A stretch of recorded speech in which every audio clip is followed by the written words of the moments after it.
Serangan rudal skala besar yang dilancarkan Iran terhadap Israel pada dini hari tadi telah menimbulkan kekhawatiran global dan memicu perdebatan mengenai kekuatan militer Iran yang selama ini dipandang sebelah mata.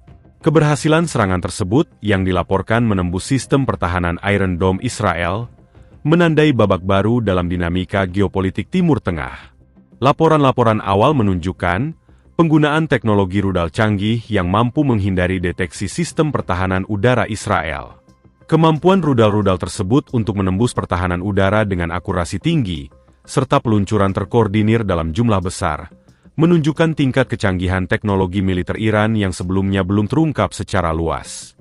Keberhasilan ini menimbulkan pertanyaan mendasar mengenai efektivitas sistem pertahanan udara canggih yang selama ini diandalkan Israel. Serangan ini bukan hanya sekadar demonstrasi kekuatan militer, tetapi juga sebuah pesan strategis yang kuat kepada Israel dan komunitas internasional.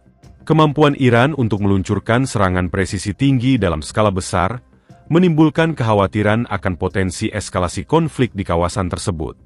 Respon dunia internasional terhadap peristiwa ini masih belum jelas, namun keheningan negara-negara Barat menunjukkan adanya kesadaran akan perubahan signifikan dalam keseimbangan kekuatan di Timur Tengah.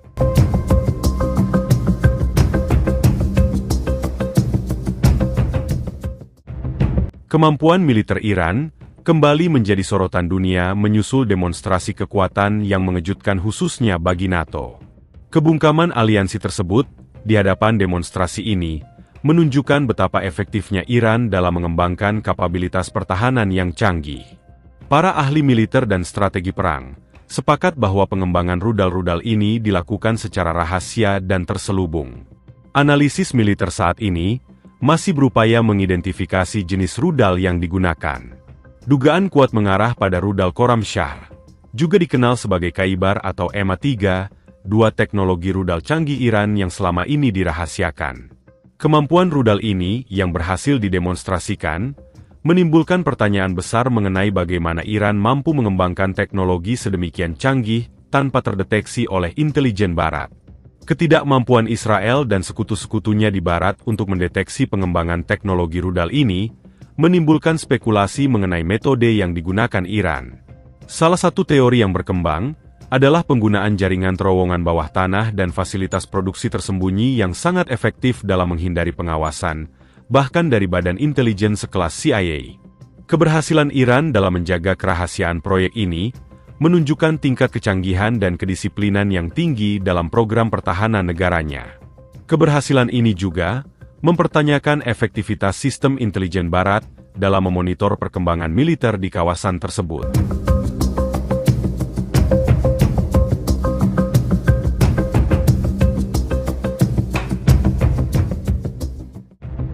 Serangan dini hari yang dilancarkan Iran telah mengungkap kemajuan signifikan dalam kapabilitas militernya, memicu kekhawatiran di kalangan negara-negara sekutu Amerika Serikat di kawasan Timur Tengah dan Eropa. Kemampuan Iran untuk mengerahkan rudal dengan hulu ledak cluster, teknologi yang mampu melipat gandakan daya ledak melalui proyektil-proyektil kecil, menunjukkan penguasaan teknologi canggih yang sebelumnya belum sepenuhnya dikuasai oleh NATO. Kabar yang beredar di kalangan analis militer juga mengindikasikan pengembangan rudal dengan kemampuan manuver di fase terminal, memungkinkan rudal untuk mengubah lintasannya di detik-detik terakhir guna menghindari sistem pertahanan rudal. Teknologi ini semakin memperkuat posisi militer Iran. Informasi intelijen yang bocor, yang konon berasal dari Israel menyebutkan bahwa Iran memiliki sekitar 4.000 rudal balistik dengan jangkauan hingga 1.200 mil, angka yang jauh melebihi perkiraan sebelumnya dari NATO.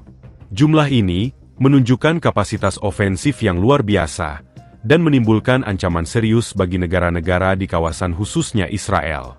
Serangan tersebut bukan sekadar demonstrasi kekuatan teknologi militer, melainkan juga bukti nyata kapabilitas militer Iran yang telah mencapai level setara dengan negara adikuasa. Kemampuan ini telah menimbulkan kekhawatiran serius di kalangan negara-negara Arab dan Eropa yang selama ini bersekutu dengan Amerika Serikat.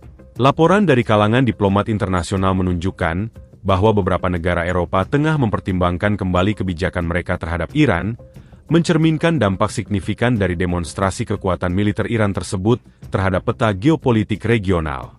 Situasi ini menuntut analisis dan respons yang cermat dari komunitas internasional untuk mencegah eskalasi konflik dan menjaga stabilitas regional.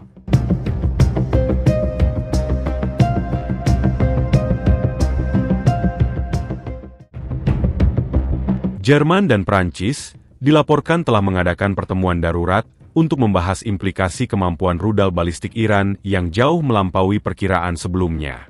Penemuan ini menimbulkan kekhawatiran serius di Eropa terkait potensi eskalasi konflik di Timur Tengah. Informasi terbaru mengindikasikan bahwa penamaan rudal-rudal Iran bukanlah kebetulan semata. Lebih jauh lagi, muncul spekulasi bahwa urutan peluncuran rudal-rudal ini mengikuti kronologi sejarah tertentu yang ditafsirkan sebagai pesan transkripsi yang ditujukan kepada Israel. Hipotesis ini semakin memperkuat kekhawatiran akan potensi konflik berskala besar. Namun yang paling mengejutkan dari peristiwa ini bukanlah sekadar kemajuan teknologi militer Iran. Serangan dini hari tadi juga mengungkap praktik diskriminasi yang sangat keji di Israel, sebuah temuan yang menambah kompleksitas situasi geopolitik yang sudah rawan.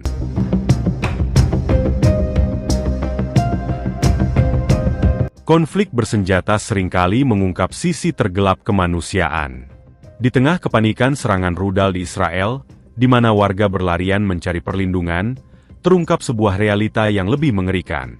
Diskriminasi rasial dan agama yang mengakibatkan hilangnya nyawa, kesaksian dan laporan dari dalam negeri menunjukkan bahwa warga Muslim dan Kristen yang merupakan warga negara Israel sah, dilarang memasuki bunker-bunker perlindungan. Ironisnya lagi, saat nyawa dipertaruhkan, kekejaman diskriminasi berbasis agama masih terjadi. Kejadian ini semakin mempertegas betapa rapuhnya jaminan keselamatan bagi minoritas di tengah konflik.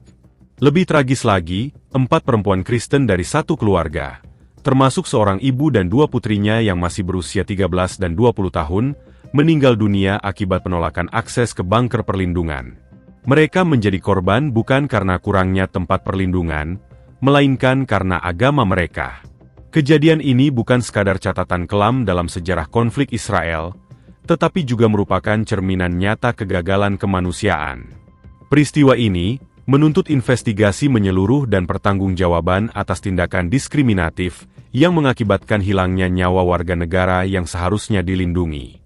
Lebih dari itu, tragedi ini menjadi pengingat penting akan perlunya penegakan prinsip kesetaraan dan keadilan bagi semua warga negara, terlepas dari latar belakang agama atau ras mereka. Kejadian ini harus menjadi momentum untuk memperkuat komitmen global dalam melindungi hak asasi manusia dan menghentikan segala bentuk diskriminasi.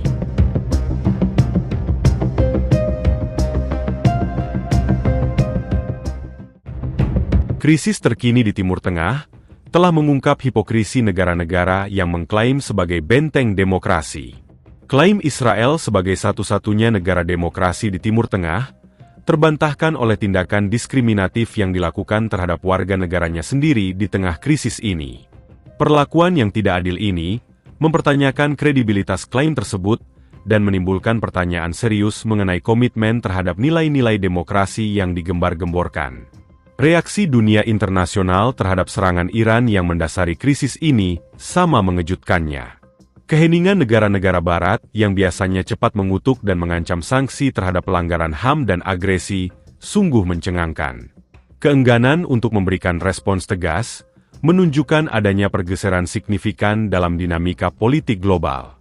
Spekulasi yang beredar mengenai keengganan Amerika Serikat untuk melakukan intervensi langsung patut mendapat perhatian serius.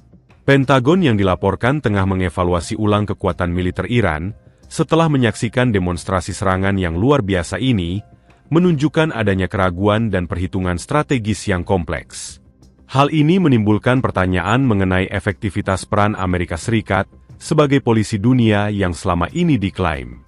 Sikap beberapa negara Eropa yang mulai membuka komunikasi diplomatik dengan Iran semakin memperkuat gambaran kompleksitas situasi ini.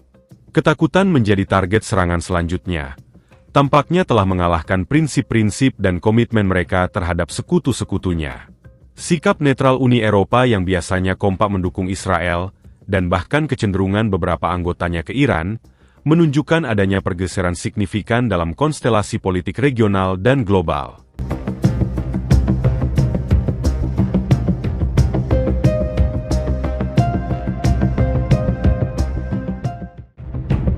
Keberhasilan militer Iran baru-baru ini telah memicu pergeseran signifikan dalam lanskap geopolitik global. Kemampuan militer Iran yang meningkat pesat yang ditunjukkan melalui demonstrasi kekuatan spektakuler telah menimbulkan kekhawatiran di Barat dan memicu perhitungan ulang strategis di Timur Tengah. Keberhasilan ini yang sebagian besar dikaitkan dengan transfer teknologi militer dari Rusia dan China, menandai sebuah babak baru dalam dinamika kekuatan global.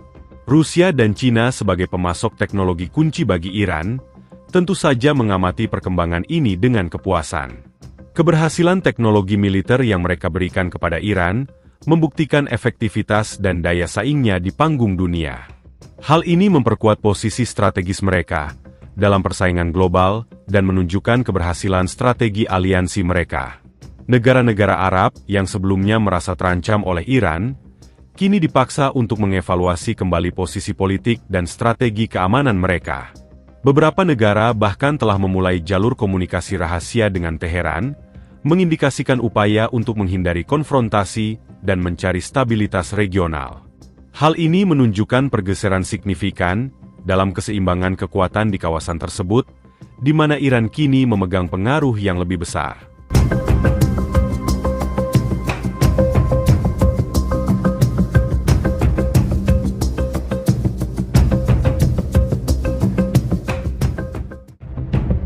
Perang modern dengan kompleksitas teknologi dan kekuatan militernya, seringkali menutupi aspek krusial lain yang tak kalah penting.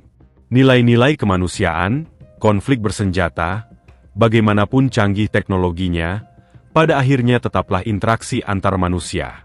Oleh karena itu, memahami dan mengkaji pelanggaran kemanusiaan yang terjadi di tengah konflik, menjadi sangat penting untuk mencari solusi perdamaian yang berkelanjutan. Salah satu contoh nyata yang menyoroti pentingnya nilai-nilai kemanusiaan di tengah konflik adalah kasus diskriminasi yang terjadi dalam sistem perbankan Israel. Praktik diskriminatif ini, yang mungkin melibatkan penolakan akses layanan keuangan, pembatasan kredit, atau perlakuan yang tidak adil berdasarkan latar belakang etnis atau agama. Hal ini menunjukkan bahwa dampak perang meluas jauh melampaui medan tempur. Diskriminasi tersebut tidak hanya melanggar hak asasi manusia, tetapi juga mengikis kepercayaan dan memperparah polarisasi sosial, dan menciptakan siklus kekerasan yang sulit diputus.